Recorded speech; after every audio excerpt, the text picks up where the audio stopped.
आज ही मेरे भाई करते हैं स्टार्ट चीजों को।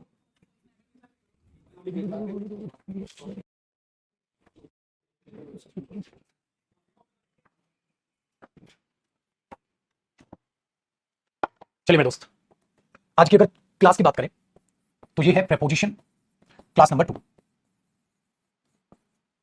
Preposition class number 2।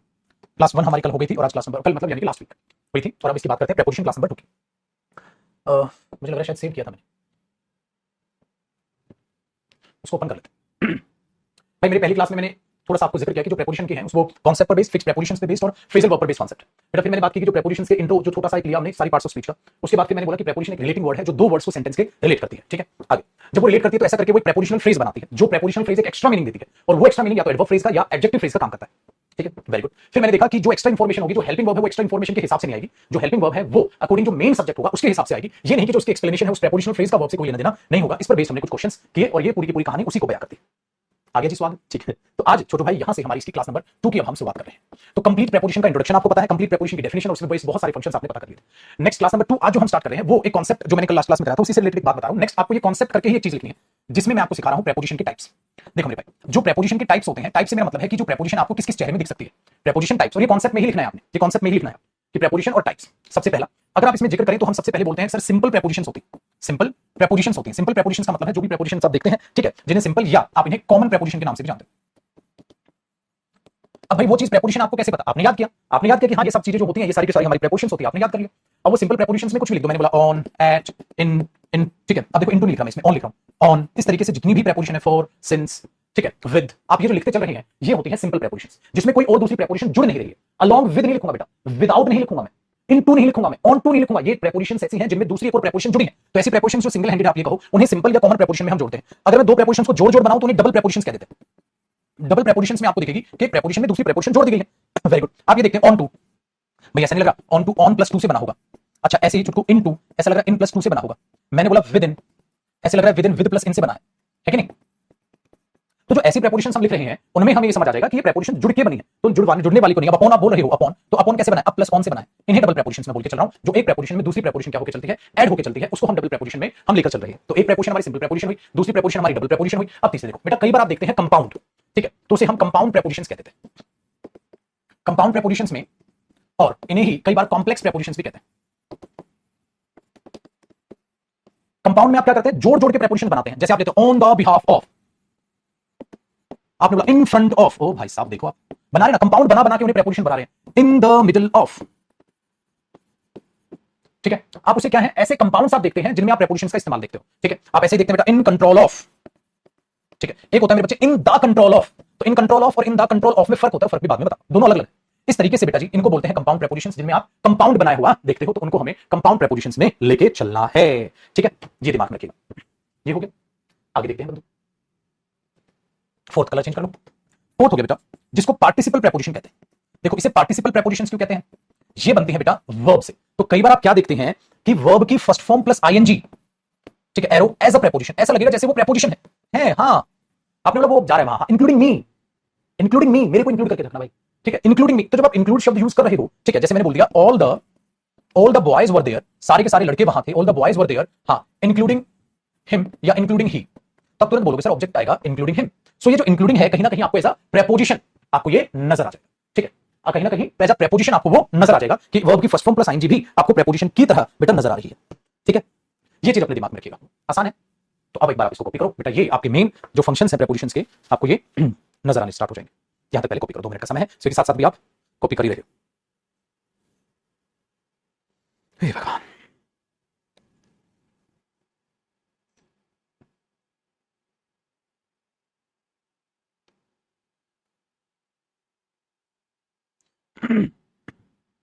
बेटा जिनेंद्र वाला नहीं पढ़ रहे ना यहाँ मेरे शेर।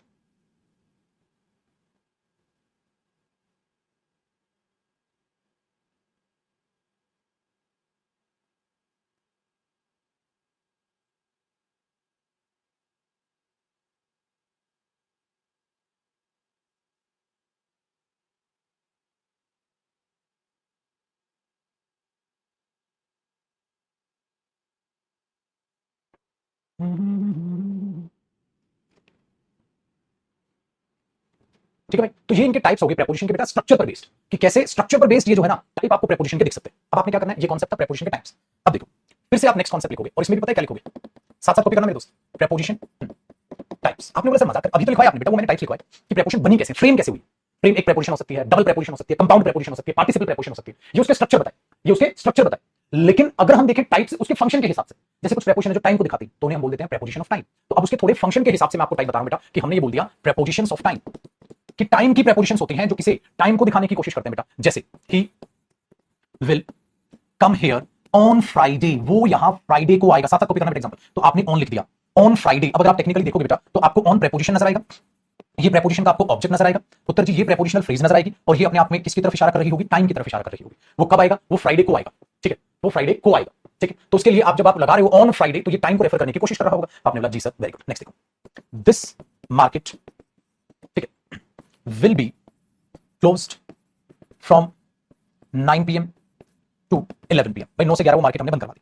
अब यहां से देखो ये समय ही तो है भाई, फ्रॉम 9 PM टू 11 PM, 9 बजे से लेकर 11 बजे तक। तो ये कंपाउंड बनता है बेटा किसका, किसके साथ, फ्रॉम का टू के साथ, कि कब से स्टार्टिंग पॉइंट और एंडिंग पॉइंट से आप देख रहे हो समय को, ठीक है, पॉइंट ऑफ टाइम को, तो बेटा वो फ्रॉम और टू के कंपाउंड के साथ बताने लग रहे हो। ये भी रेफरेंस किसकी होगी, टाइम की। ये भी रेफरेंस किसकी होगी, टाइम। तो जो भी प्रेपोजिशन टाइम की रेफरेंस आपको नजर आती है चली जाएगी, तो बेटा वो टाइम की हो जाएगी, ठीक है। बताइए डन। नेक्स्ट देखो, एक और देखो, ही वाज हो या he was asked to stay there during the pandemic. बेटा पेंडेमिक के दौरान उसको बोला गया था, पेंडेमिक के दौरान उसको बोला गया था। देखो इसको थोड़ा समझने की कोशिश करना। मैंने बोला ड्यूरिंग, कब, during the holidays, during corona, during the pandemic. तो ड्यूरिंग उस टाइम पीरियड को दिखा रहा है जब उसको बोला गया था आपको घर रहना। सो मैंने बोल दिया ड्यूरिंग द पेंडेमिक। तो ड्यूरिंग द पेंडेमिक का मतलब हो गया पेंडेमिक के दौरान। तो कहीं ना कहीं ड्यूरिंग भी उस टाइम ड्यूरेशन को रेफर कर रहा है जब उसको कहा गया था। यहां का का मतलब बेटा कहा गया, उसको कहा गया था, या he was ordered to stay there, उसको वहां रुकने को कहा गया था ड्यूरिंग द पेंडेमिक, पेंडेमिक के दौरान। तो जब तक वो टाइम पीरियड चला, आप ऐसा भी कह सकते हैं, ठीक है। ये चीज अपने दिमाग में रखना। तो ये कौन सी प्रेपोजिशन है बेटा, ये हुई प्रेपोजिशन का टाइप, प्रेपोजिशन ऑफ टाइम, मतलब ऐसी प्रेपोजिशन जो आपको टाइम की तरफ इशारा करते हुए नजर आएगी। कोई भी प्रेपोजिशन रटनी नहीं है, चलो प्रेपोजिशन ऑफ टाइम रटते हैं, पागल हो जाओ, रटना कुछ नहीं। कोई भी ऐसी प्रेपोजिशन जो आपको टाइम की रेफरेंस देती हुई नजर आएगी। हम क्या करते हैं, जुगाड़ हिंदी रटते हैं। प्रेपोजिशन की कभी हिंदी नहीं रटनी चाहिए, उसको समझना चाहिए ये कैसे यूज होते हैं और ये कैसे यूज होते हैं, ठीक है। उसको रटना तो कभी भी नहीं चाहिए। उसको बोतल को निकाल के फिर कर लो, नहीं सुबह रखी थी दिखाना बना, तो मैं इसमें निकाल लेता हूं, फिर करो बेटा, कॉपी पे मैं अगला टाइप कर रहा हूं, आप मेरी बातों पर ध्यान मत दो। ये ठीक है जी, बहुत बढ़िया। तो इसके दौरान तो इसको बोल दिया गया बेटा टाइम की प्रेपोजिशन। चलो सेकंड लिखो बेटा, मैं अगर बोलूं प्रेपोजिशंस ऑफ प्लेस, तो आप एक बार मेरा इशारा समझ जाएंगे। इसका मतलब सर ये 100% स्थान को, प्लेस को, जगह को दिखाने की कोशिश करेंगी। वो क्या हो जाएगा, प्लेस या पोजीशन ऑफ समथिंग। ये क्या करेंगे, या तो आप क्या दिखाएंगे, प्लेस या पोजीशन ऑफ समथिंग। किसी चीज की पोजीशन या उस चीज का स्थान क्या है उसको दिखाने की कोशिश करेंगे बेटा, उसे क्या बोल दिया जाएगा, जैसे ये प्रेपोजिशंस ऑफ प्लेस है, ये प्रेपोजिशंस ऑफ प्लेस है। तो रेफरेंस लेते जाओ, बच्चा कैसे एग्जाम में एरर कैसे आएंगे मेरे भाई, एरर मत सोच, अभी इसका एक तरीके से पैटर्न को समझ ले, एरर की बात करेंगे मेरे बच्चे, अपने आप एक एक प्रेपोजिशन को सीखेंगे। तो हमने बोला प्लेस या पोजीशंस ऑफ समथिंग जब दिखाते हैं तो वो चीज अपने आप में लिख जाएंगे। जैसे देखो मैंने बोला ही हाइड, उसको छिप गया था, सेकंड फॉर्म है behind the door, behind the door, door के पीछे, वो छिप गया था डोर के पीछे। तो बेटा कई प्रेपोजिशंस आपकी यहां भी एक्सप्लोर हो जाएंगी। प्रेपोजिशन हुई बिहाइंड, और उसके बाद ये डोर हुआ उसका ऑब्जेक्ट, वो छिप गया था कहां, तो इसके लिए वो बेटा अपने आप में प्लेस है कहां, तो ये अपने आप में रेफरेंस दे रही है बेटा प्लेस का, तो उसे प्रेपोजिशन ऑफ प्लेस बोल दिया गया, ठीक है। वेरी गुड, ये हुई प्रेपोजिशन ऑफ प्लेस। अच्छा यहां और यहां, अच्छा यहां यहां, ठीक है। नेक्स्ट देयर वाज या देयर वर, ठीक है, some books, there were some books on the table, table पर कुछ किताबें थी बेटा, कहां थी, टेबल पर कुछ किताबें थी, टेबल पर कुछ किताबें थी, कहां, टेबल पर, प्लेस। अब बेटा यही ऑन यहां क्या कर रही थी, टाइम। सर चकरा जाएगा, इसलिए रटना नहीं चाहिए कौन सी प्रेपोजिशन किसकी है, वो सीखो बेटा उनके फंक्शंस। इसका मतलब मेरे बच्चे टेक्निकली देखेंगे, आप टेक्निकली देखेंगे तो ऑन टाइम के रेफरेंस भी दिखाने की कोशिश करेगा, और टेक्निकली देखेंगे तो ऑन वहां पर रेफरेंस प्लेस की भी दिखाने की कोशिश करेगा। तो आपको दोनों चीजों को ढंग से एक बार समझ के चल लेना, इसलिए रटना मत, ये प्लेस की होती है, ये इनकी होती है, गलत। तीसरा देखो बेटा, साथ साथ कॉपी रखना मस्त तरीके से। तीसरा अब है डायरेक्शंस की बारी। तो मैंने बोल दिया सपोज करो प्रेपोजिशंस, अरे आजा, प्रेपोजिशंस ऑफ डायरेक्शंस। बेटा डायरेक्शन की बात हुई कि वो आपका रास्ता कहीं ना कहीं डायरेक्शन बताने की कोशिश करेंगे, ठीक है भाई। जैसे ही वाज, ठीक है, ही वाज, या ऐसे कर लेते हैं, a snake was coming towards Puja, Puja की तरफ स्नेक आ रहा था, पूजा की तरफ, उसकी डायरेक्शन, ये तो है नहीं कि पूजा से मिलने आ रहा था, हाय पूजा कैसी हो, है? ऐसा तो है नहीं। तो a snake was coming towards Puja, Puja की तरफ एक स्नेक आ रहा था। तो बेटा ये उस स्नेक की सिर्फ और सिर्फ क्या है, डायरेक्शन, सिर्फ और सिर्फ एक डायरेक्शन दिखाने की कोशिश कर रहे हो और कुछ नहीं। डन है, समझ आया। नेक्स्ट देखें, he lives across the street, वो गली के उस पार रहता है, डायरेक्शन, डायरेक्शन बताने की आप कोशिश कर रहे हैं, ठीक है। वेरी गुड, क्या कि भाई he lives across the street, वो स्ट्रीट के उस पार रहता है, क्रॉस, उस पार रहता है। तो बेटा आप उसकी कहीं ना कहीं डायरेक्शन के रूप में जब आप यूज करते हो तो इसे आप बताने की कोशिश कर रहे हो। काम आसान हो गया बेटा, डन है। करो भाई कॉपी तब क्लियर, तीन हुआ। अब ऐसा लग रहा है जैसे तो चलता रहेगा, चल बेटा जितने फंक्शन उतने टाइप्स आप बना सकते हैं। चलो एक हमने बोला prepositions of location, prepositions of location. बेटा कहीं ना लोकेशन जो है ना ये रेफर टू प्लेस ही है। लोकेशन जब आप किसी की बताते हैं ना वो कहीं ना कहीं वो प्लेस से ही है। जैसे he was staying he was staying at his friends place. वो अपने दोस्त के जगह, प्लेस का मतलब बेटा वो घर से रेफरेंस हो जाता है। He was staying at his friends place, वो अपने दोस्त के यहाँ रुका हुआ था, दोस्त के यहाँ, दोस्त के यहाँ। तो लोकेशन बेटा वो प्लेस की ही रेफरेंसेस हैं, बस आप उसको जब आप जैसे किसी को आप ट्रेस कर रहे हो, किसी के पीछे आपने भाई स्पाई छोड़ा होता है, कहाँ है, वो यहाँ रुका हुआ है, तो ये चीज आप उसकी लोकेशन बता रहे हैं, कौन कहाँ क्या काम कर रहा है, कौन है कहाँ है। तो ये रेफरेंस लोकेशन की बेटा प्लेस से ही होती है, ठीक है। बस उसका पर्पस ये है कि आप उसकी लोकेशन बता रहे हो, कहाँ रुका था, यहाँ रुका था। तो स्थान की रेफरेंस की बजाय आप उसकी लोकेशन को बताने की कोशिश करो। ये नहीं कि इस पे बेस पेपर में कोई एरर बन सकता है, ऐसा नहीं बनेगा बेटा, बस आपने समझनी कर लो कॉपी। तो चार तरीके से आप प्रेपोजिशंस को समझ पाओगे।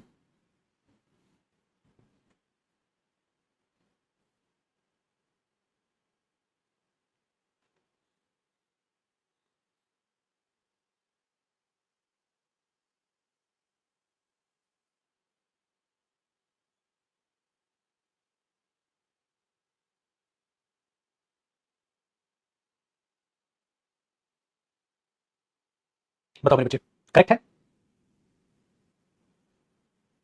अरे मजा आएगा, प्रेपोजिशन में तो खामा खा तुम घबरा रहे हो, मजा आएगा आपको पढ़ते जाओगे तो। बस हर एक का लालच ये मत बनाओ, चलो थोड़ा भाई अब करेगा क्वेश्चन, ऐसा नहीं, ठीक है बेटा। ऐड क्यों आया? मेरे लाल, मैं भी प्रेपोजिशन नहीं पढ़ा रहा, ऐड क्यों आया छोटू, ऐड क्यों आया तो बाद में जानेंगे, मैं तो बता रहा हूं बस लोकेशन बता, इतना काफी है तेरे लिए। तो बेटा अब क्या देखा, अच्छा सर हम ओवरऑल समझ गए। तो मुझे बताओ प्रेपोजिशन के टाइप्स। अब इसी के नीचे एक नोट लिखना बेटा, देखो इसी के नीचे एक नोट लिखना मेरे बच्चे। मैंने बोला प्रेपोजिशन के मुझे टाइप्स बता दो, नोट करके लिखना है मुझे। चलो कुछ चीजें मैं लिखवा देता हूं, प्रेपोजिशंस के मुझे टाइप्स बता दो, प्रेपोजिशंस और इसके टाइप। सपोज पुत्र मैंने बोला भाई साहब सिंपल प्रेपोजिशंस बता, कुछ सिंपल प्रेपोजिशन लिखने की कोशिश करो, छोटी छोटी मैं बता देता हूं, कुछ सिंपल प्रेपोजिशंस बेटा लिखने की कोशिश करो। आप क्या बोलोगे? आप बोलोगे सर ऑन, लिख लो बेटा, इन, हाँ, under, of, over, at, by, with, about, for, but, behind, from, during, down, up, ठीक है, टू, नियर, ठीक है, ओवर। भाई बताओ, तो इतनी सारी बेटा इनको याद करने का नहीं है फायदा, याद नहीं करनी आपने, उनके यूज देखने, कौन कहाँ आएगा, कौन कहाँ आएगा, कौन कहाँ आएगा, कौन कैसे देखना। ये हो गया सिंपल प्रेपोजिशन, मतलब जिसमें कोई कंपाउंड नहीं होगा, जुड़ जुड़ कर नहीं बनेंगे। सिंपल प्रेपोजिशन का मतलब ये हो गया मेरे बच्चे, वो जुड़ जुड़ कर नहीं बनेंगे, कि जुड़ गई जुड़ गई जुड़ गई जुड़ गई। और जब ये सारा टॉपिक पढ़ाऊंगा ना तो आपको एक प्रेपोजिशन एक मैं दूंगा सेल्फ स्टडी पीडीएफ, मजा आएगा, ठीक है। तो ये मैंने बोल दिया भाई, इनको हमने जो है ना बेटा सिंपल प्रेपोजिशन बोल के चल लिया। दूसरा देखो एक साथ अब इनको डिफाइन नहीं करना, मैंने बोल दिया डबल। अब डबल में बेटा ये एक तरीके से क्विक रिवीजन है। डबल को अगर आप देखोगे तो बेटा दो दो जोड़ दो, ठीक है, दो दो जोड़ दो। एक बात बताओ, जब आप विद और इन जोड़ रहे हैं तो वो दो दो जुड़ रही है, ठीक है। इनसाइड ऑफ दो दो प्रेपोजिशन जुड़ रही है, जानेंगे इनको। अप टू दो दो प्रेपोजिशन जुड़ रही है, अपॉन, ऑन टू, इनटू, ठीक है। आउटसाइड ऑफ, भाई इसके आउटसाइड है वो, हाँ तो इसके बाहर है वो, तो आउटसाइड है तो इनसाइड ऑफ, इस चीज के किसी चीज के वो अंदर है, आप इनसाइड ऑफ यूज कर रहे हैं। विदाउट, विद लिख दिया कि नहीं लिखा? हाँ विद लिख दिया। तो ये चीज पीछे, फ्रॉम बिहाइंड। तो इस तरीके से बेटा ये होती हैं जिनको मैंने डबल प्रेपोजिशन बोल दिया, ये चीज आप यूज कर सकते हो। आउट ऑफ कंट्रोल मत हो, आउट ऑफ, मैं बोला आउट ऑफ कंट्रोल मत। तो अब देखो मैंने आउट ऑफ क्या लिखवाया नहीं, लेकिन पहचान लोगे ना, ठीक है। जैसे मैंने बोल दिया द एनिमल, ठीक है, has gone, the animal has gone out of control. तो एक बात बताओ बेटा, अगर पेपर में आपको ये दिखा द एनिमल, ठीक है, the animal has gone out of control, तो ये आउट ऑफ दिख रहा है, अरे डबल चीज मिल गया, मिल गया। तो आपको ऐसा नहीं है कि जहां लिखवा दी पूरी प्रेपोजिशन तो पूरी किताब लिखी जा सकती है छोटे, हमें बस ये देखना है हमारे सिलेबस में कॉम्पिटिटिव एग्जाम्स किसी भी लेवल पे आप दो, ठीक है, चाहे तुम कैट लेवल का टच कर दो एग्जाम, मुझे बस प्रेपोजिशन वो खत्म कराना है कि आपका 100% स्कोर आने लग जाए प्रेपोजिशन। तो ये चीज आ जाएगी बेटा। अब एक बात बताओ, चलो एक एग्जांपल ऐसे लिखता हूं, मैंने बोल दिया in between three students, in between. अब इन और बिटवीन आपको एक साथ दिख रहा है बेटा, तो इन बिटवीन है, आ गया आगे सर इन बिटवीन लिखा, लेकिन नहीं आप इन बिटवीन लिखते ही समझ जाओगे। अब तुम ये जो बोलते हो आउट ऑफ एक और तरीके से बोलते हो, मतलब कितने नंबर आए हैं सर? 20 आए हैं out of 30, out of 30 I got 20 out of 30, फिर आई गॉट 20 आउट ऑफ 20। तो ये क्यों बोलते हो भाई? ठीक है, जैसे मैंने बोल दिया ही सॉल्व्ड 10 क्वेश्चंस, ठीक है, आउट ऑफ 30, 30 में से उसने 10 क्वेश्चंस कर दिए। अब आउट ऑफ कंट्रोल था तो आउट ऑफ 30, तो भाई आउट ऑफ एक साथ ज्यादा यूज कर रहे हैं सर। वेरी गुड, नेक्स्ट देखो द एनिमल, ठीक है, जैसे लिखा मैंने एनिमल था तो मैंने बोल दिया animal is inside the zoo, animal inside the zoo है। अब देखो बेटा इन प्लस साइड इनसाइड बनाओ, तो ऐसे आप चीजों को समझ पाओगे। इससे क्या होगा, आपका प्रेपोजिशन का खौफ निकलेगा दिल से। अच्छा प्रेपोजिशन ऐसे भी बनती है, अच्छा प्रेपोजिशन ऐसे भी बनती है, कोई फालतू बचर तो है नहीं, कोई रॉकेट साइंस तो नहीं अप्लाई हो रहा है। तो या तो प्रेपोजिशन आपको सिंपल दिखेंगे इस तरीके से, या बेटा आपको जुड़ जुड़ के दिखेंगे। तो वो जुड़ जुड़ के जो दिखने का काम है ना, वो आपका प्रॉब्लमेटिक नहीं होगा, समझ आया? आज रे तेरी धड़की पुकारी। अब मैंने क्या बोला बेटा, कंपाउंड, ठीक है। अब कंपाउंड में क्या था, चलो इसके लिए एग्जांपल एक दो बढ़ा देते हैं बेटा। कंपाउंड में जोड़ जोड़ के बना, ऑन बिहाफ ऑफ, उसके बिहाफ पे ये आएगा ऑन बिहाफ ऑफ। हाँ जब आप कंपाउंड बनाते हो तो कैसे बन गया, अकॉर्डिंग टू, छोटे अकॉर्डिंग में आईएनजी लगा हुआ है, छोटे इन एडिशन टू, बनाया कि नहीं बनाया, असाइड फ्रॉम, उससे हटके, बनाया कि नहीं बना, विद अ व्यू टू, बोलते हैं विद अ व्यू टू, मेरा नजरिया ये था, इन द मिडल ऑफ, उस चीज के मिडल में, in the middle of the room, ठीक है, आपने बोल दिया इन फ्रंट ऑफ, कंपाउंड बन गया, इन प्लेस ऑफ, मेरे बच्चे कितना याद करोगे, ठीक है, इन स्पाइट ऑफ, बेटा ऐसे तो बनता है in plus spite plus of, in spite of एक साथ भी लिख दिया जाता है और अलग अलग ऐसे भी लिख दिया जाता है, इन स्पाइट ऑफ, ठीक है, वो भी आप यहां यूज कर रहे हैं। नीचे से फ्रॉम बीनीथ, फ्रॉम बीनीथ, यहां से दूर अक्रॉस फ्रॉम, तो इस तरीके से प्रेपोजिशंस यूज कर ली जाती है। कंपाउंड बनाया गया होगा, आपने बोला सर काम आसान लगा सर। अच्छा, सोफे के नीचे से उसको एक सिक्का मिला, he got a coin from beneath the sofa, he got a coin, उसको एक सिक्का मिला है, ठीक है, he got a coin from beneath, ठीक है। अब मैंने बताया यहां फ्रॉम बीनीथ ना बताया होता तो आप कंफ्यूज होते, फ्रॉम बीनीथ द सोफा, सोफे के नीचे से उसको एक कॉइन मिला, तो सोफे के नीचे से फ्रॉम बीनीथ, जो फ्रॉम बीनीथ होता है वो इस टाइप का मीनिंग होता है। अब मेरा प्यारा सा लाडला बच्चा एक चीज जरूर चाहेगा। वो लाडला बच्चा क्या चाहेगा? वो लाडला बच्चा ये चाहेगा कि सर और एग्जांपल हो जाते तो मजा आ जाता। बिल्कुल मजा आएगा, आनंदित हो जाओगे आप, ठीक है। लेकिन बेटा क्या है ना, ज्यादा नंबर ऑफ एग्जांपल यहां नहीं। आपको जो मैंने बोला ना सेल्फ स्टडी जो मैं चीज दूंगा, हाँ वो चीज क्या होगा, इन्हीं प्रेपोजिशंस को मैं डिफाइन भी किया हुआ मैंने, ठीक है। और उसी के नीचे आपको एग्जांपल्स मिलेंगे। एक्चुअली जो सेल्फ स्टडी प्रेपोजिशन दूंगा वो मैं बुक के लिए नहीं, जो आने वाली ग्रामर की है जो अगले साल आएगी, ठीक है, डिले होगा, 14-15 टॉपिक मैंने लिखे, उसमें से प्रेपोजिशन जो मैंने लिखा है वो प्रेपोजिशन आपको दूंगा, तो आपको वहां से और नंबर ऑफ एग्जांपल्स बढ़ जाएंगे, आपको मजा आ जाएगा। तो टेंशन वाली कोई बात ऐसी है नहीं, तो बिल्कुल बेफिक्र हो, ठीक है। वेरी गुड, डन है। कुछ भी लगा दो, एक दो चलो लिखवा भी देता हूं एग्जांपल, ऊपर उठा दो बेटा इसको, इसको इधर ले आते हैं, दूसरा तो कर लिया आपने, एग्जांपल्स में यहां पर लिख देता हूं। नेक्स्ट एग्जांपल, इसी का एग्जांपल, अकॉर्डिंग टू रोहन,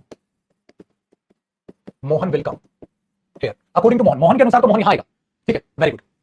तो हमने क्या बोला, according to Mohan, according to Rohan, Mohan will come here, तो उसके अकॉर्डिंग मुझे लग रहा है वो यहां आएगा, ठीक है। आ जाइए।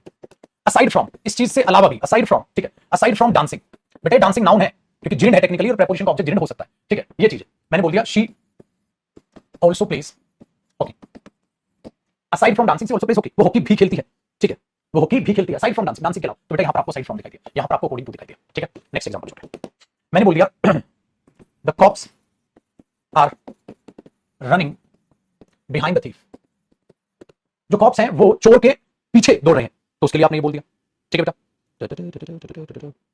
Done, correct. अगला, she bought a new bag, ठीक है, a new bag in addition to her dress, मतलब बेटा उसे ड्रेस के साथ साथ बोलते हैं यार इस ड्रेस पे बैग बड़ा अच्छा लगेगा, इन एडिशन टू होगा, उसमें जोड़ना चाहिए, वो अपने ड्रेस में वो बैग जोड़ना चाहिए। हैंडबैग लिख लो और ज्यादा आपको मीनिंग समझ आ जाएगा, हैंडबैग लिख लो और ज्यादा अच्छा लगेगा। तो she bought a new handbag in addition to her dress, अपनी ड्रेस में एक नई तरीके से होता है चार चांद लगा देगा, तो उसने हैंडबैग खरीद लिया, ये चीज होगी बेटा यहां पर। अब बताओ सही हो गया। तो ये तीसरा टाइप था बेटा, तीसरा तो कॉपी हो गया, वो मिटा ही देते हैं बाबू। और ये हमारा चौथा टाइप, मतलब उसी का एग्जांपल बेटा, कॉपी बस हल्की सी फास्ट चलना, ठीक है, कॉपी हल्की सी फास्ट, आप साथ साथ उड़ाते हुए चलो। अब मेरे बच्चे मैंने चौथा जो टाइप बताया था वो बताया था पार्टिसिपल। अब इसमें थोड़ा सा एक बच्चा कह रहा था पार्टिसिपल प्रीपोजिशन, सर इसके एग्जांपल, चलो इसके एग्जांपल थोड़े लिखवा दो बेटा। पार्टिसिपल में मैंने कहा इसमें कई बार क्या होता है, आपको वर्ब की फर्स्ट फॉर्म प्लस आईएनजी, या ध्यान से सुनना, कई बार थर्ड फॉर्म ऑफ वर्ब आपको मेरे बच्चे एज अ प्रीपोजिशन दिखते हैं। तो अब इसके मैं एग्जांपल लिखवा, ठीक है। जैसे जैसे मैंने बोला कंसीडरिंग, टचिंग, मतलब किसी भी वर्ब की फर्स्ट फॉर्म प्लस आईएनजी को आपको मीनिंग दे देना, फॉलोइंग,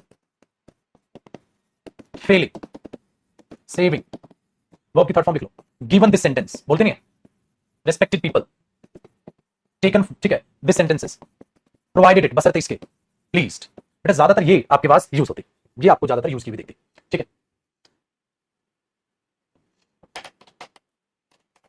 तो ये एक तरीके से प्रेपोजिशन बोल दिया जाता है जो कि है तो वह भी, तो फिर प्रेपोजिशन क्यों बोल रहे हो? अरे ये काम में रिलेट करने का कर लेते हैं, इसी के लिए लिख लेना बेटा, प्रेपोजिशन का मतलब क्या होता है, रिलेटिंग वर्ड।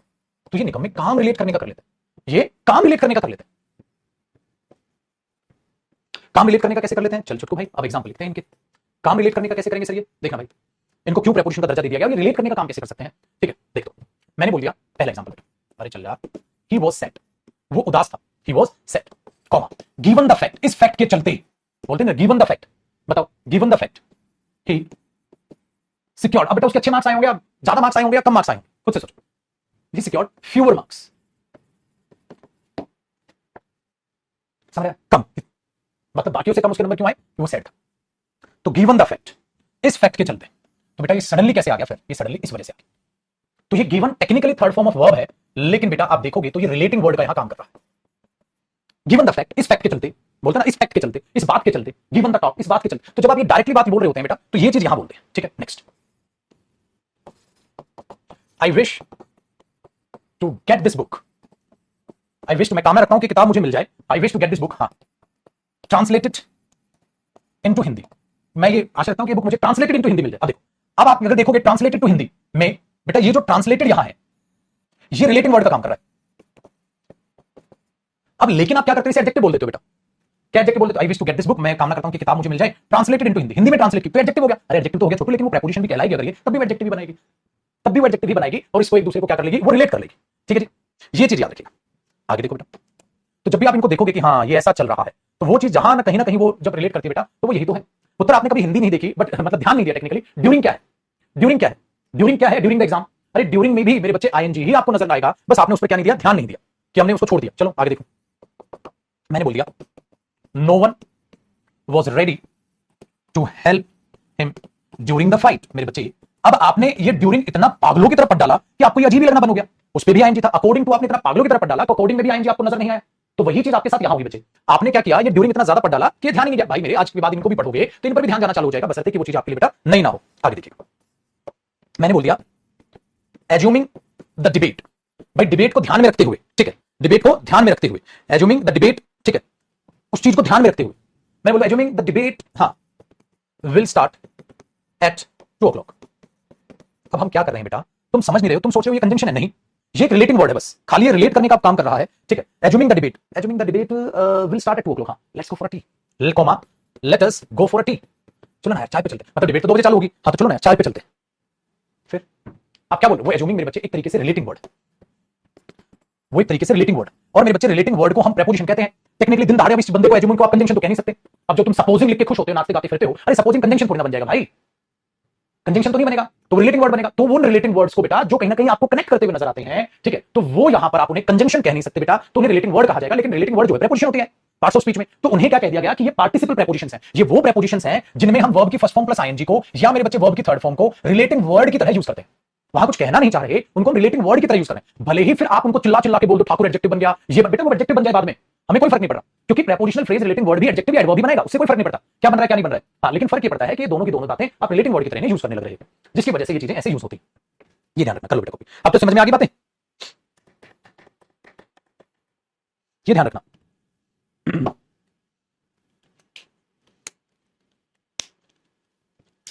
ठीक है, अच्छा एक बात बताओ, कभी सोचा बेटा आप ये बोलते हो प्रोवाइडेड कंजंक्शन के रूप में यूज करते हो, टेक्निकली को दोगे ना तो provided as a conjunction use नहीं नजर आएगा, वो रिलेटिंग वर्ड ही कहलाएगा। हमने बोला हम इस काम को कर देंगे, हाँ प्रोवाइडेड, बशर्ते हमें पैसा मिले, ठीक है, बशर्ते हमें पैसा मिले या अच्छा पैसा मिले, क्या बोलो। जैसे मैंने बोला एक और एग्जांपल लिखो बेटा, we will do this work, हम इस काम को कर देंगे, we will do this work, हाँ, provided we get paid well, हमें अच्छा खासा पैसा मिले। अरे मेरे बच्चे अब ध्यान से देखो बेटा, ये प्रोवाइडेड क्या करने लग रहे हैं, आपने बोला सर दो दो बातों को बेटा, we will do this work, we get paid well, बेटा इफ लगा दे, हाँ देख इफ का मीनिंग देखिए प्रोवाइडेड, प्रोवाइडेड के साथ दैट भी लगा लेते हो बेटा, खाली प्रोवाइडेड के साथ दैट लगा तो दैट कंजंक्शन आ गया। लेकिन मेरे बच्चे जब आप खाली प्रोवाइडेड लिखते हो ना, we will do this work provided we get paid well, हम इस काम को कर देंगे बस हमें पैसा अच्छा मिले, तो बेटा ये प्रोवाइडेड यहां रिलेटिंग वर्ड हो गया, जो दो सेंटेंसेस को रिलेट कर रहा है। अब हमने क्या कहा सर, कौन कौन सी ऐसी चीजें हैं जो ऐसे रिलेट हो जाएंगी, बेटा वो सारे के सारे एग्जांपल्स आपको पढ़ने पड़ेंगे, भगवान नहीं हो तुम बिन पढ़े पेपर कर दोगे, कोई ऐसा क्वेश्चन पेपर में करके आ जाओगे जो आपको पढ़ाना। अरे मेरे छोटू आपने ये पढ़ रखा है बेटा, पहले आपको ये एग्जांपल अजीब नहीं लगा क्योंकि पहले पढ़ रखा है। मेरे पुत्र ये भी आपने जहां तक मेरा अंदाजा पहले कहीं ना कहीं देख रखा होगा, जिन बच्चों को रीडिंग की है बेटे, उन्होंने कहीं देखा, हो सकता है ये नया हो सकता है ये नया हो, ये आपने पढ़ रखा है, तो मेरे भाई सारे पढ़ लो ना, ठीक है। तो ये चीज अपने दिमाग में रखिएगा। तो हो गया भाई अच्छा खासा आपके पास यहां पर सफिशिएंट चीजें, एग्जांपल हो गया, ये चीज याद रखिए।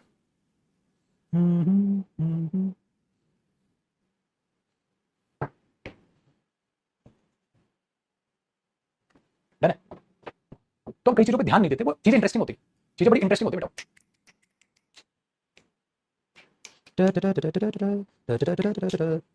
बस हमारा ध्यान नहीं जाता। एक और एक इंटरेस्टिंग चीज में याद बताऊं क्या, ध्यान नहीं देखना, एक चीज ना इसी के नीचे, ये हो गया फोर्थ टाइप, इसी के नीचे एक नोट लिखना। कभी सोचा है बेटा ये ओ क्लॉक क्या होता है, मेरे बच्चे ओ क्लॉक ऑफ द क्लॉक होता है। अब भाई हम अपने ऐसे कैसे करा लें, प्रेपोजिशन नहीं है, तुमने ओ क्लॉक जो शॉर्ट में लिख दिया, o'clock of the clock है, वो कौन बताएगा भाई, कौन बताएगा इसको, ओ क्लॉक वो ऑफ द क्लॉक ही तो है। अच्छा बात बताओ, जब तुम लिखते हो once a day, once a day, once a day, अब मैं तुम्हें ये कहूं आर्टिकल भी भाई साहब चमत्कार हो सकता है इन अ डे का, क्या कर लोगे उसका तुम, वंस अ डे का मतलब क्या, वंस इन अ डे, बेटा कंप्लीट भी लिखो आप, वंस अ डे का मतलब क्या, once in a day, once a day का मतलब क्या, दिन में एक बार, तो ये इन कहां खाओगे तुम, तो वंस अ डे, तो मैं ये कहूंगा आर्टिकल ए भी भयंकर रूप में ऐसी फ्रेजेस हैं जिनमें प्रेपोजिशंस को स्किप कर दिया जाता है, once a day, once in a day पूरा लिखोगे तो बेटा अगर आप इसे वंस इन अ डे लिखोगे तो ये तो है, समझ में आई बात। लिख लो इसको, तो हम तो बस वो चीज देखते नहीं है, आंखें खुली कर लो भाई सब दिख जाएगा, ठीक है। ठीक है बच्चे, हाँ देखो जैसे मैंने ऐसे लिख दिया, he usually wakes up at 6 of the clock, 6 o'clock, तो ये ओ क्लॉक बेटा of the clock, 6 of the clock, घड़ी के 6 बजे, घड़ी के 6 बजे उठता है, तो आपने 6 ऑफ द क्लॉक की बजाय क्या लिख दिया, 6 ओ क्लॉक, ये ओ क्लॉक क्या था, ऑफ द क्लॉक, ठीक है, वेरी गुड, आसान हो गया नहीं हुआ, तो ये चीज वही है। Next, he visits the field, ठीक है, he visits the field once a day, मतलब वंस इन अ डे, ये नहीं हुआ बेटा, खत्म तो तुम यही कर देते हो बात, वेरी गुड, ये है चिको, भाई आया ना मजा। बस एक काम करना है आपने, क्या काम करना है कि खुद में ये नहीं सोचना बेटा, कोई जो चीज आपने ना पढ़ी हो प्रेपोजिशन में खासकर, और वो आपको आ जाए, इसलिए प्रेपोजिशन जितना ज्यादा हो सके उतना ज्यादा रीड कर लो ताकि कुछ नया बचाए, ठीक है।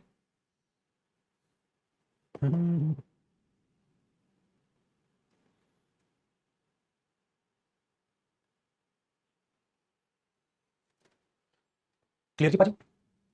एक नोट समझ में आ गया, एक नोट और लिखे बेटा। कई बार हम क्या करते हैं, डिटैच्ड प्रेपोजिशंस कह देते हैं, मतलब इसका नाम मैं दे रहा हूं डिटैच्ड प्रेपोजिशन। सर डिटैच्ड क्यों कहते हैं? डिटैच्ड का मतलब क्या होता है बेटा?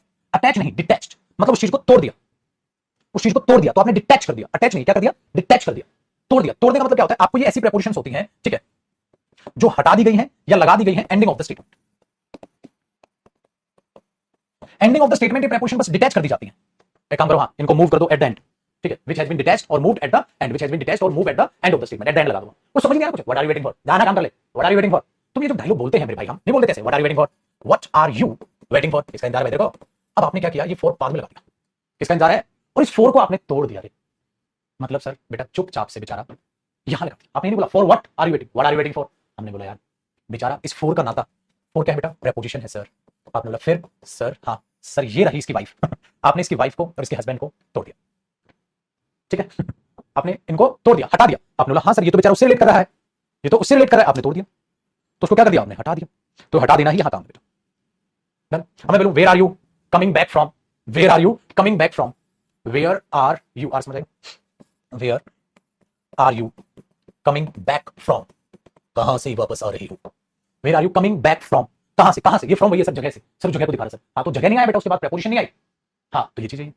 तो आपने क्या किया, वहां बेचारा डिटैच कर दिया गया। ऐसा नहीं है कि उस प्रेपोजिशन के बाद, ठीक है, उस प्रेपोजिशन के बाद उस बंदे को लिखा गया, ऐसा नहीं, उसको डिटैच कर दिया गया, वो लिखा ही नहीं है वहां, वो चीज आया, मतलब वो कंपाउंड एक साथ नहीं आया। चलो, आई हैव अ रेंटेड हाउस, मेरे पास एक रेंटेड घर है, हाँ, टू लिव इन, उसमें रहने के लिए। अब देखो बेटा हुआ क्या कि इन प्रेपोजिशन हुई और इसका जो रेंटेड हाउस है वो इसका रिलेशन हुआ, इसका ऑब्जेक्ट ये हुआ, उसके बाद नहीं आया, आपने उसे तोड़ दिया। दिस इज कॉल्ड डिटैच, उसने आपको तोड़ दिया। आसान बात, cool. This is called detached prepositions, जिसमें आप चीजों को तोड़े। अब इसको मुझे थोड़ा सा और डिटेल में समझाना है सर, क्यों? क्योंकि इस पर बेस्ड क्वेश्चन आता है, ठीक है, इस पर बेस्ड क्वेश्चन आता है। क्वेश्चन कैसा आता है? 2 सेकंड के लिए मानो मैं ये इन गायब कर दूं तो मीनिंग पर फर्क आता है। जैसे बेटा जो जब हम हैंड, ये सिखाओगे बाद में, प्लस मूवमेंट होती है बेटा, तो हाथ से किसी चीज को काटते हो, ठीक है, तो उसमें विद अ नाइफ यूज होता है। जैसे कट की तीनों फॉर्म सेम ही होते हैं बेटा, उसने या मैंने बोल दिया आई कट, ठीक है, I cut an apple, I cut an apple, हाँ, विद अ नाइफ, मैंने एक एप्पल काटा था विद अ नाइफ, चाकू से, ठीक है, समझ आया? Very good.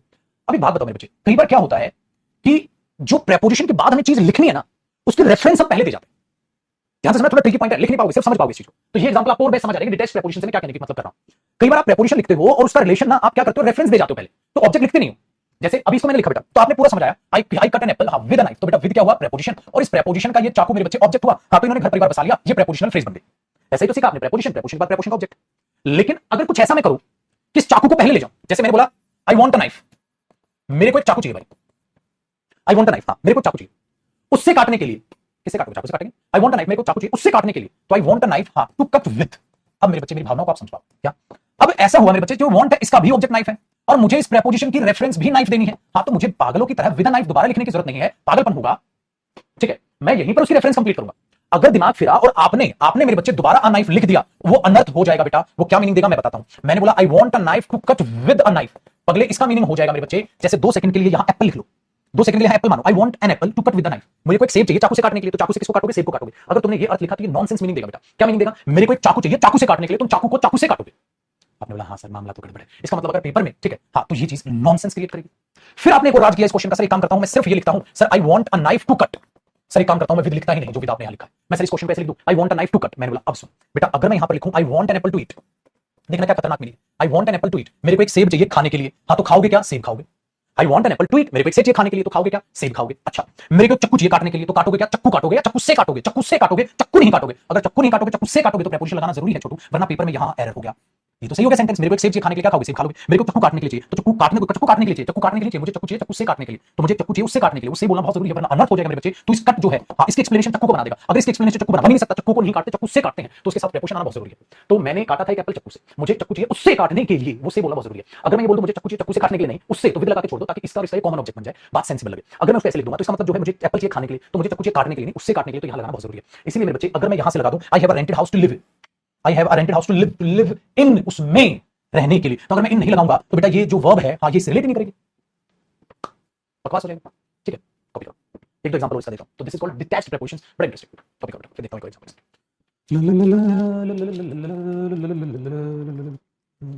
अब इस टाइप के एरर आप खुद से ही बना लोगे। एक चीज मैं और समझाता हूं, इसको फिर थ्योरी टाइप भी लिखवाता हूं।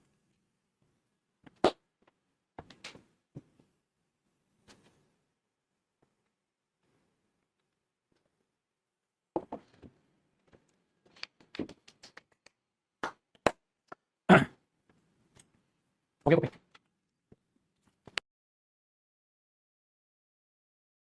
बैग में मेरे को याद दिलाना कल। मैंने चुप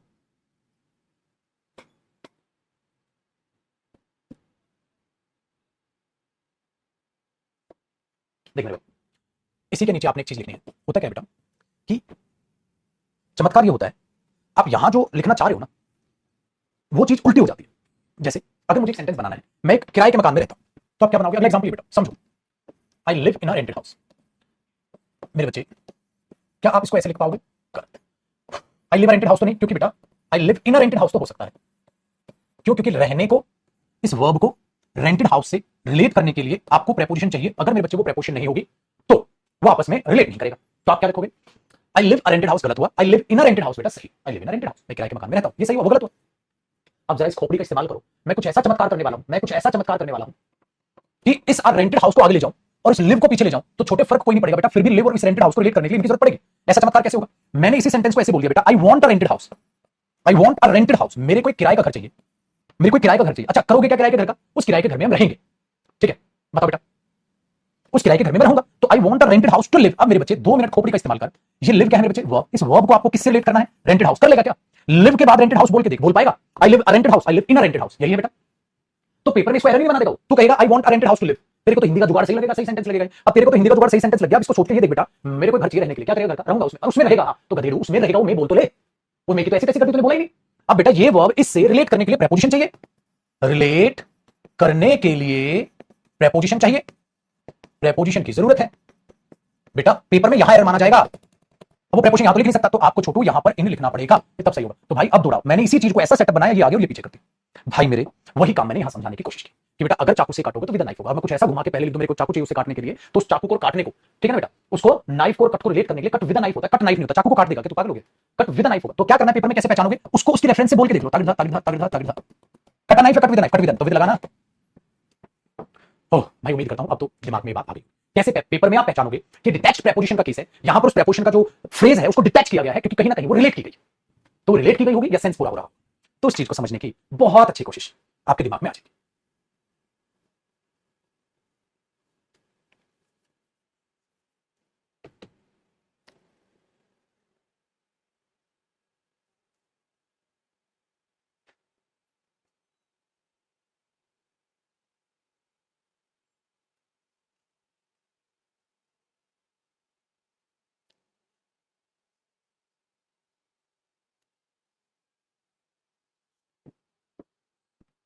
समझ आया बेटा? आगे भी समझ बिंदास।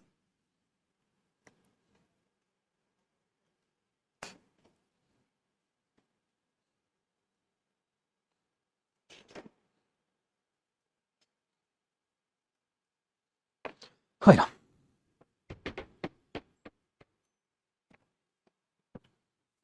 खत्म। इसका मतलब भाई मेरे, हमने प्रेपोजिशंस के टाइप जान लिए, हमने प्रेपोजिशंस के टाइप्स जान लिए कि प्रेपोजिशन किस किस टाइप में, किस किस रूप में आपको नजर आ सकती है।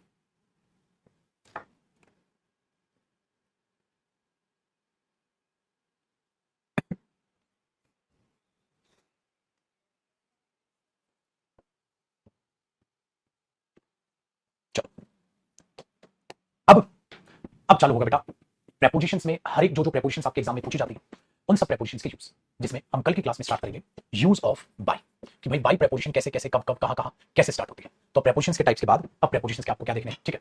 एक एक करके ये देखना है कि प्रेपोजिशंस कैसे कैसे, कहां कहां, कब कब यूज होती है, ठीक है? ये चीज अपने दिमाग में बैठाइएगा। तो अब कल हम मुलाकात करेंगे और इसको जानेंगे। डन है?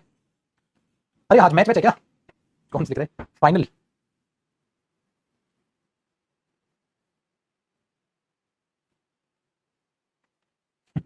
ठीक है, तो इसको रिवाइज करके आइएगा, चीजों को समझिएगा।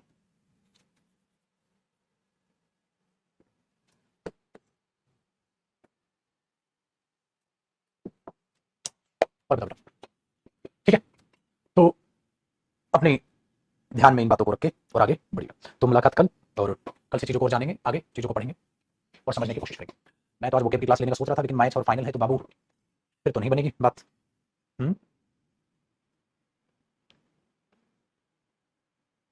सोच तो रहा था मैं तुम्हारी क्लास लेने का, क्या किया जाए भाई?